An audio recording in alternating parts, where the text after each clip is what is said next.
Sutta Ugrashrava, the son of Roma Harshana and a distinguished expert in the Puranas, stood before the rishis gathered in Naimisha forest during the 12-year sacrifice that was led by Sonaka Kulapati. He had pursued the study of the Puranas with rigorous commitment and had acquired exhaustive knowledge of them.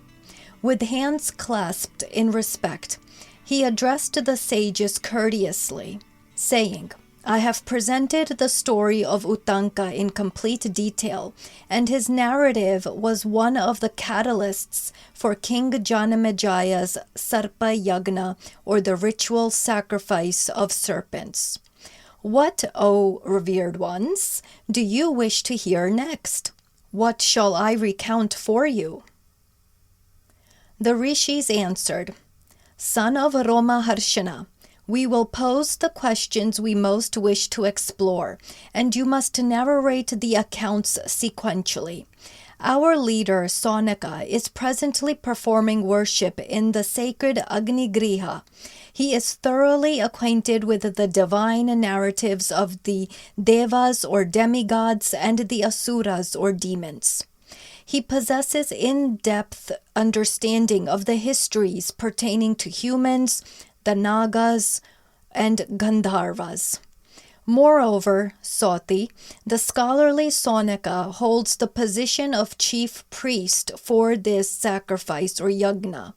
He is competent, adheres flawlessly to his fasts, demonstrates exceptional wisdom, excels in the Shastras and the Aranyaka, upholds truth unwaveringly, fosters peace, exercises self-mortification, and conducts tapasya in strict accordance with established ascetic guidelines.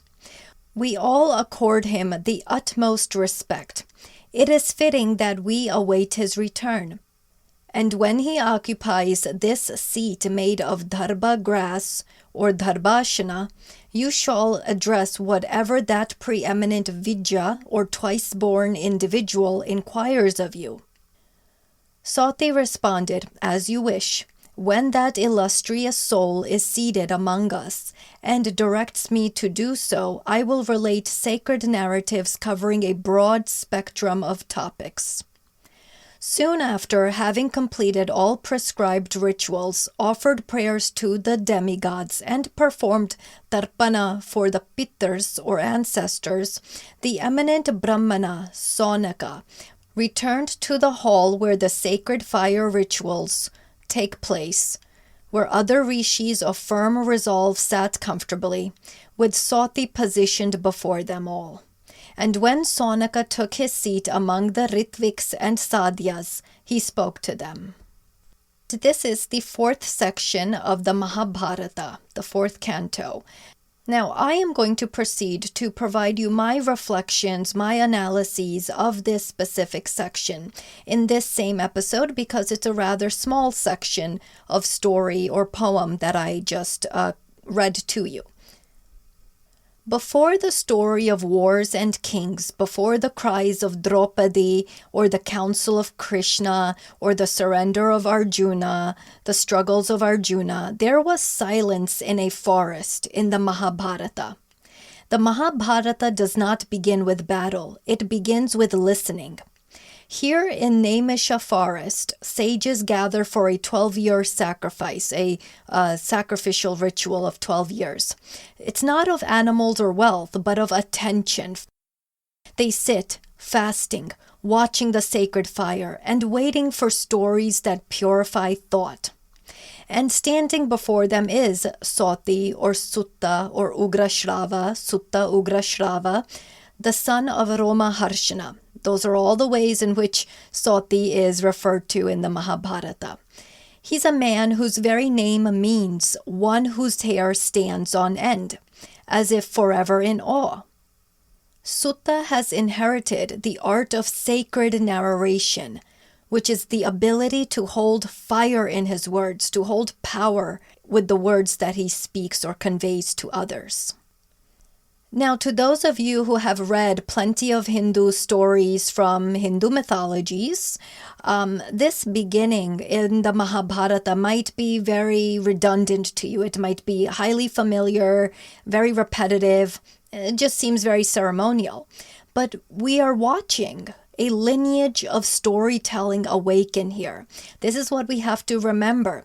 The forest scene in the Mahabharata at the beginning is not just filler. It's not a filler scene. It's the DNA of Hindu thought on knowledge. It says, truth is not found in isolation, it is transmitted. So we must continue this lineage of storytelling very actively. And Ugra Shrava, he bows, right? The Rishi's question, Sonika prays. Each character represents a link in a chain between silence and speech. A chain, this chain defines storytelling. In our modern world, we might call this just simply data transfer, right? Information transfer, knowledge transfer. But what's really happening is energy transfer. You have to realize that Ugra Shrava has this power where his words hold energy. They are fire, right? That's how maybe the young people in the modern world would refer to his words. They have fire to them. So it is actually Shakti moving through sound when we engage in Hindu mythology storytelling or Hindu storytelling, recounting the stories of ancient Hindu scriptures. So Shakti is moving through sound. Shakti is functioning, power is functioning through sound, through verbal storytelling. And notice the structure here. The storyteller, Sati, asks, "What do you wish to hear?" The listeners say, "We will ask." Okay, and you will answer. All right, so conditions are being set here. This isn't like bureaucracy or leader, like follower command kind of like domination taking place. It's actually teaching us these conditions, these rules, so to speak, that are being set between the storyteller and the listener. That not every truth can be uttered without sacred alignment, without the listener being ready, the space purified, the intention clear. Okay, not every truth can be uttered without sacred alignment.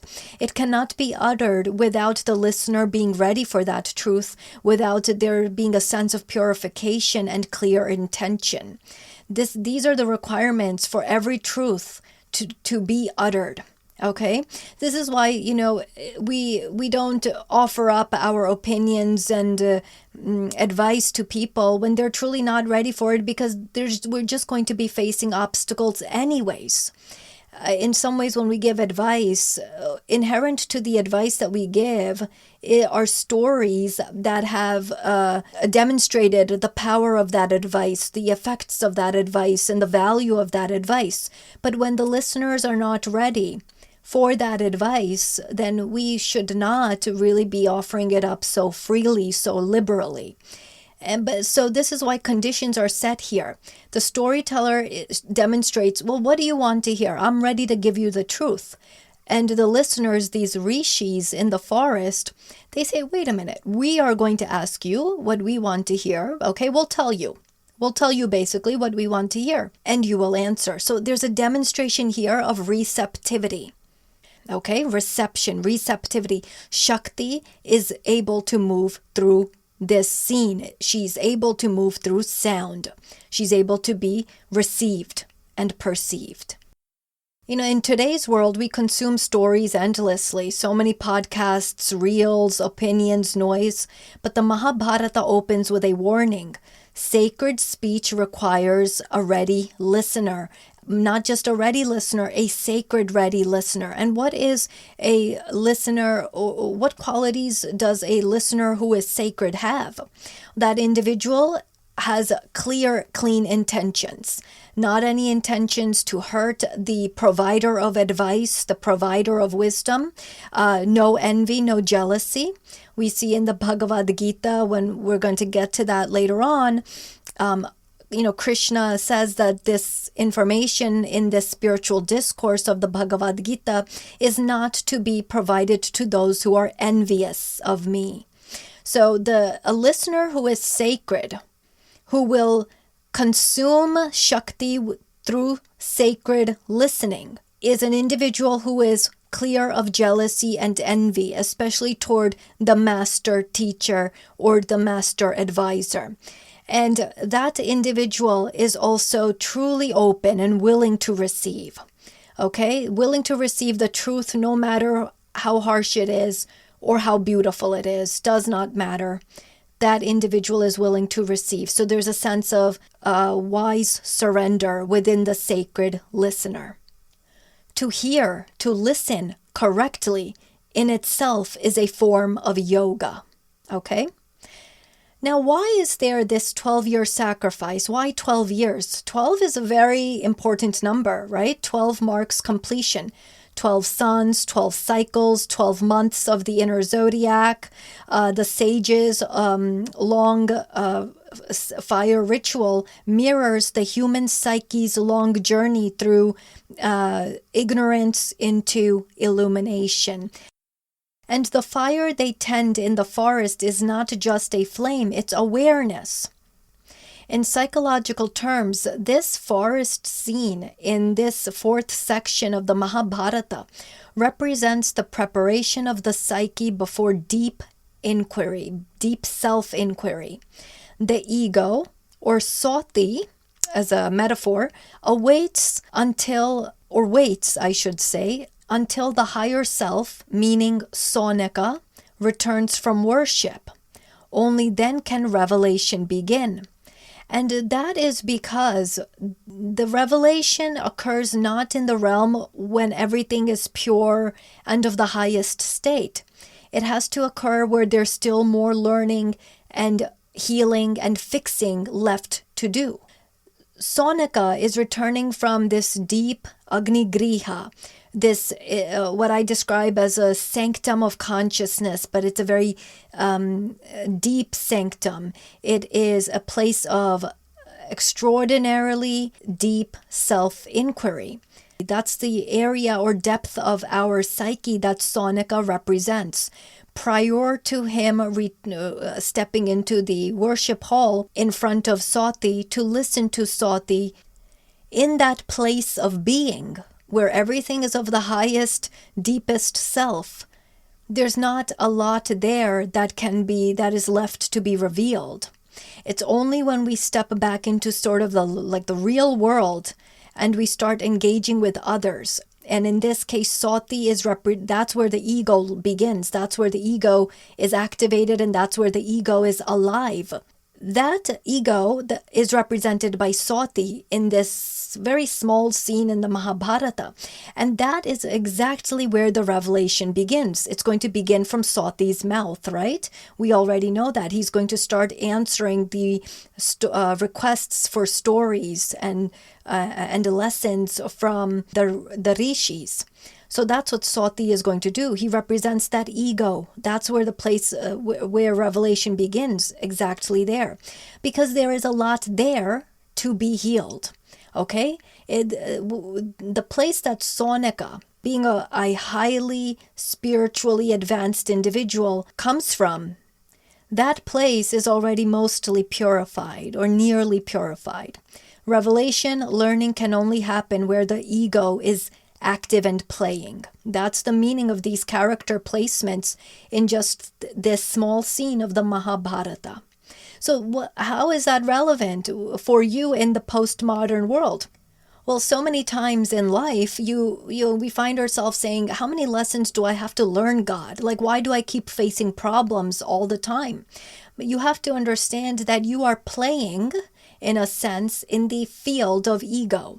And in that field, there's always going to be obstacles and problems, right? Kind of like, imagine like soccer players almost in front of each other, trying to obstruct each other from making a goal, from reaching a goal. That's always going to be the place, but one can one can quickly gather the intelligence or the revelation that they need as they are playing on this field to be able to quickly bypass the obstacles and reach or score the goals that they want to reach. So that's the meaning of this. But first we have to be prepared for that transmission, we have to be receptive, we have to be sacred listeners for those powerful words that Sati is going to speak to us, that will help us develop that intelligence we need when every time there is another player in front of us in this field of ego, ready to obstruct us from our goals, ready to keep us from reaching our goal or from scoring our goals, okay? We have to be ready for that transmission. And how often do we rush also into our own introspection without preparing the field, without cleansing intention, without sitting in silence long enough for wisdom to approach us? This reminds me of what I write in my book, Who God Really Is, where I say most humans, and this is actually in the free preview chapters in the very beginning of the book that you can preview, you can read on Amazon.com, right, for free. I say, most humans begin their journeys for truth, for real knowledge, for expansive knowledge with pre-existing biases. They still hold on to biases. That impacts a lot of atheists too. It really does. And that prevents us from really gathering the knowledge and intention that the knowledge that we need to have, the real knowledge that we need to have, even as we are gathering knowledge, right? It prevents us from reaching the most powerful or useful or valuable knowledge easily, quickly, fast. The Mahabharata begins with a pause. It tells us the story of human conflict cannot be heard in haste. The rishis interrupt Sati even before he begins in a way. They say, wait, let Sonika return. Let this chief priest who embodies discipline and tapas, who is of the highest spiritual being, let him return. Okay, so before we make our requests to you, let this being return. This interruption itself is symbolic. It reminds us that even the sacred must be timed, that insight forced too early becomes chaos or can be even lost, because it's not being transmitted first and foremost to the wisest amongst us. The most wise listener amongst us being present due to proper preparation beforehand, that listener is wise enough to pass on that stories or those stories of wisdom down, right? Through a hierarchy, so to speak, amongst the people. So that individual is very important, because that individual is wise enough to know that that storytelling, that Shakti that is transmitted through sound must be passed on. Sonika returns, right? He has prayed, he has offered, and he has cleansed himself. Only now does he sit upon that sacred seat made of dharba grass. In yogic symbolism, the dharba grass is the stable mind, where no wind of emotion can disturb concentration. Okay? Sonika's re-entry represents the re-entry of divine order into the human conversation. He has honored the demigods and the ancestors, which means that he has balanced the future and the past. Sonika is now ready to hold the present. When we do not honor both, meaning our lineage and our aspirations, our storytelling becomes reactive, not revelatory. Sonika sitting amid fire and sages is the image of the inner witness and the wisest sacred listener. He is the consciousness that listens to our own chaos without judgment first and foremost. And once he sits, the narrative of the Mahabharata, which is of chaos, destiny, dharma, and destruction, can begin. Because now the wisest of the wise is ready. Or I might even say the wisest of the wisest listener is ready. And so the Shakti can begin to truly move through sound without obstruction And then it will be truly transmitted down even amongst all the different rishis and generations, because the wisest of the wisest was present, and he knows that this storytelling must be passed on. Sati, on another level, represents the voice, a symbol or the seat of creative expression, a seat of creative expression. Sonika represents the mind, symbol of awareness, ritual discipline, a mind truly ready, a mind who understands the value of what the voice, Sati, is about to convey. The sacred fire ritual, the fire itself is the heart, purified, charged, ready, but truly, truly purified, transformational. Together they form the Trinity: expression, creative expression, awareness, and transformation. The story will flow when these three are aligned, and they are now aligned in this fourth scene in the Mahabharata. In the modern psyche, these often fall apart. Our voices speak before our minds are still. Our emotions burn without ritual form. Our words lack sacred gravity. Many people just use words for the sake of using words. You know what I mean? So this scene becomes a spiritual diagram here from the Mahabharata section 4.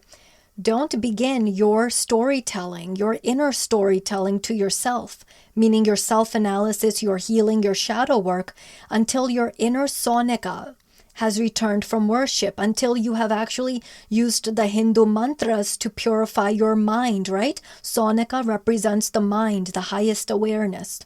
So don't begin your self-analysis, your shadow work, until you have used the Hindu mantras to purify your mind much more, to bring it closer to the kind of mind that Sonika Kulapati has.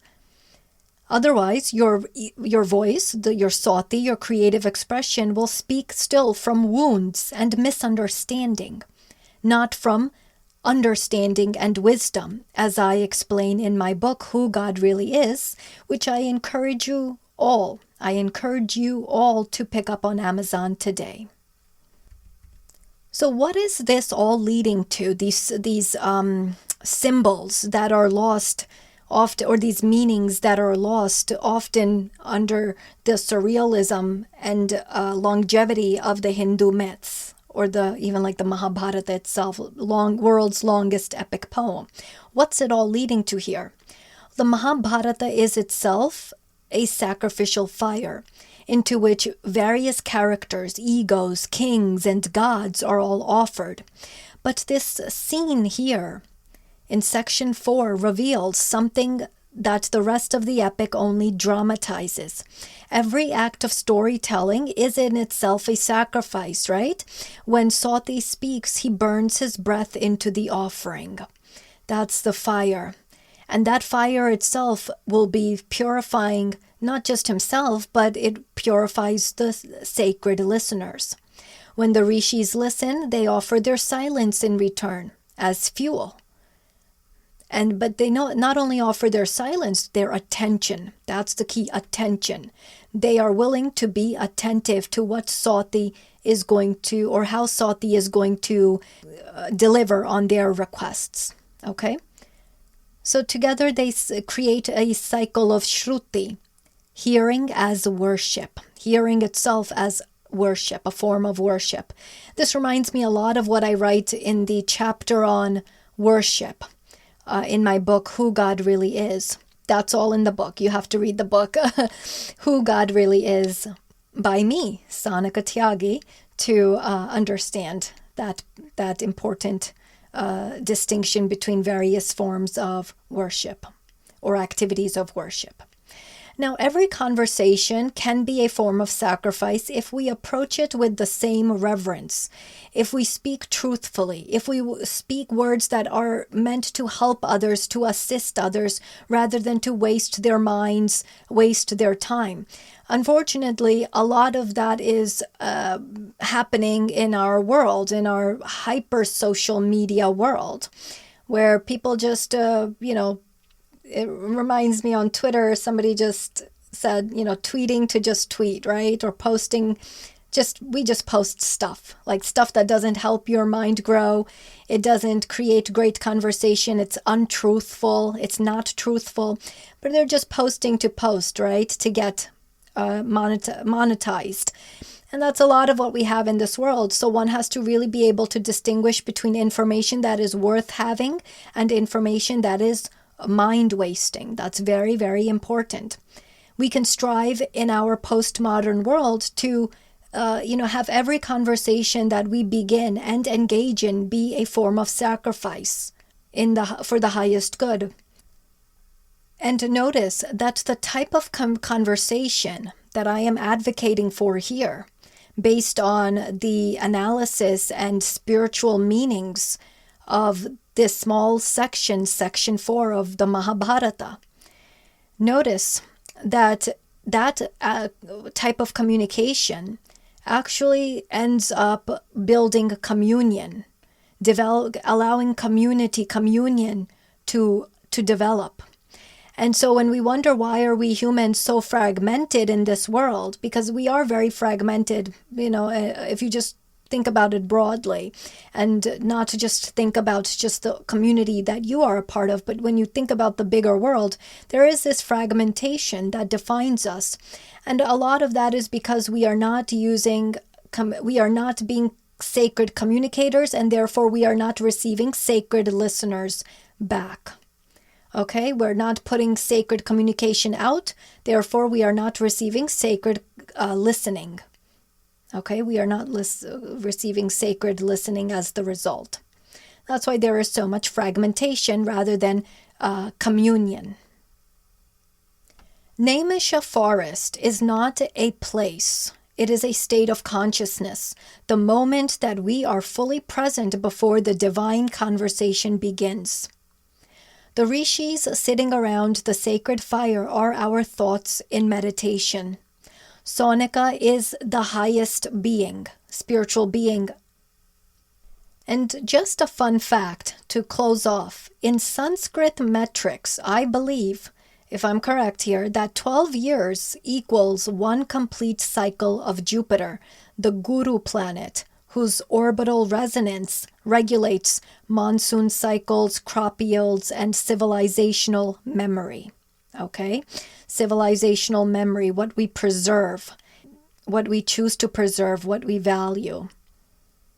Now, in the previous episode, I had mentioned Janamajaya's ritual genocide, or ritual sacrifice, I should say, not genocide, but sacrifice of serpents.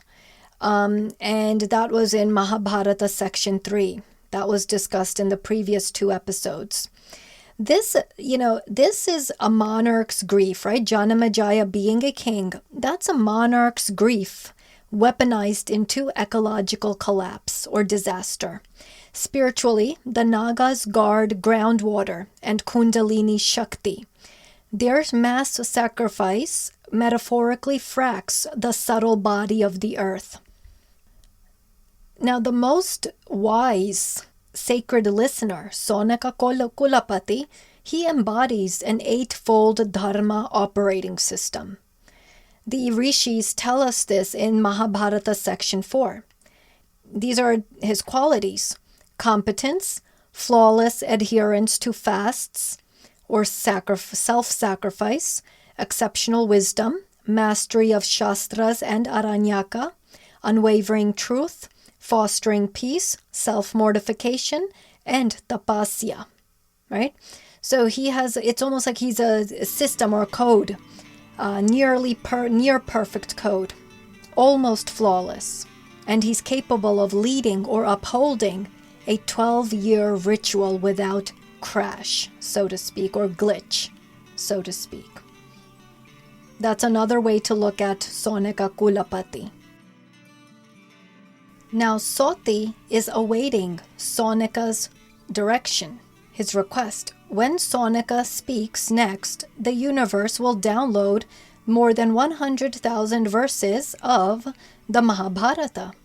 Until then, we are all meant to sit in Naimisha forest with hands clasped, breath synchronized, awaiting Shakti's movement through sound.